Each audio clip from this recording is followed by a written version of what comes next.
Hello, मैं आराधना हाजिर हूँ फिर एक नई कहानी लेकर।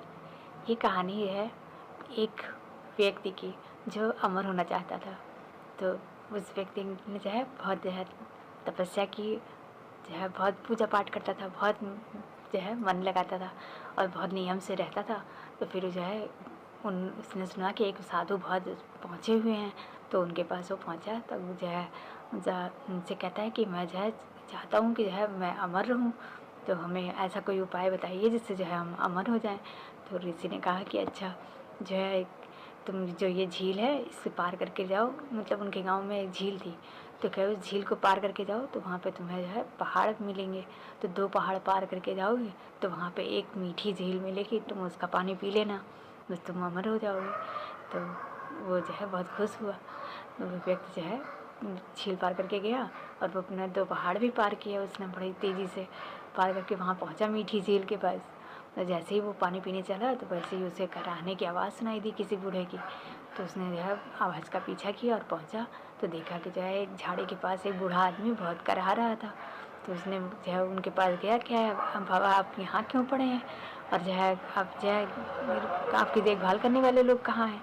तो उस बूढ़े ने बताया कि अरे मैं तो 200 साल का हो गया हूँ और मेरे बेटे मर चुके हैं और जो पोते पोती हैं वो सब मेरा ख्याल ही नहीं रखते, मुझे यहाँ छोड़ गए हैं। मैंने इस झील का पानी पी लिया था, मैं अमर हो गया हूँ। अब बुढ़ापे में कोई मेरी सेवा करने वाला नहीं है, इसलिए मैं करा रहा हूँ कि मैंने खाना पीना भी छोड़ दिया, फिर भी मुझे मृत्यु नहीं आ रही है। तो उसको देख के उस व्यक्ति के मन में आया कि अरे बूढ़े हो जाएंगे तब तो इस तरह हम भी पड़े रहेंगे। तो ऐसा करते हैं कि अगर अमर होना है तो हमें साथ में युवा भी रहना चाहिए।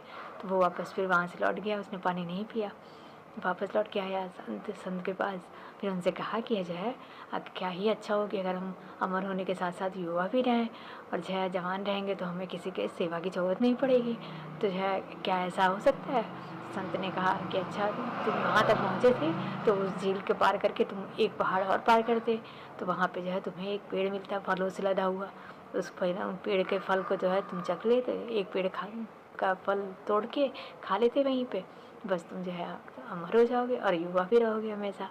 तो क्या व्यक्ति बहुत खुश हुआ, क्या ऐसा है, तो फिर मैं फिर से जाता हूँ। तो वो फिर पहुँचा वहाँ पे, मीठी झील भी पार किया, फिर एक पहाड़ भी पार किया और वो फलों से लदे हुए पेड़ के पास पहुँच गया। वहाँ फल तोड़ने लगा, फल तोड़ ही रहा था तभी उसे 3-4 लोगों के बहस करने की, लड़ने की आवाज़ सुनाई दी। तो वो छोड़ करके वहाँ उन लोगों को चेक करने गया कहाँ पे झगड़ा हो रहा है। तो देखने गया कि 4 युवक आपस में खड़े होकर के झगड़ा कर रहे थे, बहस कर रहे थे। तो वो वहाँ पहुँचा, वहाँ पे क्या भाई कि क्या हो रहा है, आप लोग क्यों लड़ रहे हैं, और आप लोग की शक्लें तो एक दूसरे से मिल ही रही हैं।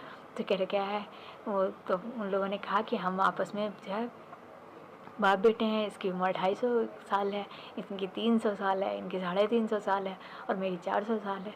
तो हम सब लोग आपस में बाप बेटे हैं। तो कि यहाँ संपत्ति के लिए झगड़ा हो रहा है कि अभी मेरे बाप ने मुझे नहीं दिया तो कि मैं अपने बेटे को कैसे दूंगा। फिर मेरे बेटा भी लड़ रहा है कि उनका बेटा भी उनसे लड़ रहा है कि वो भी संपत्ति चाहिए।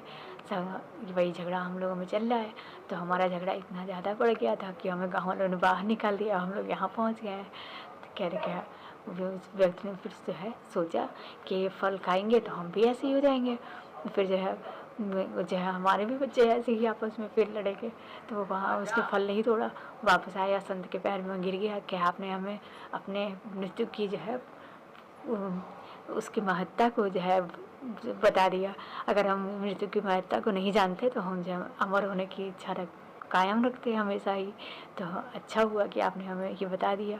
मृत्यु भी ज़रूरी है, इसलिए जितना हमें भगवान ने जीवन दिया है हमें उतना ही हंसी खुशी जीना चाहिए और अपनी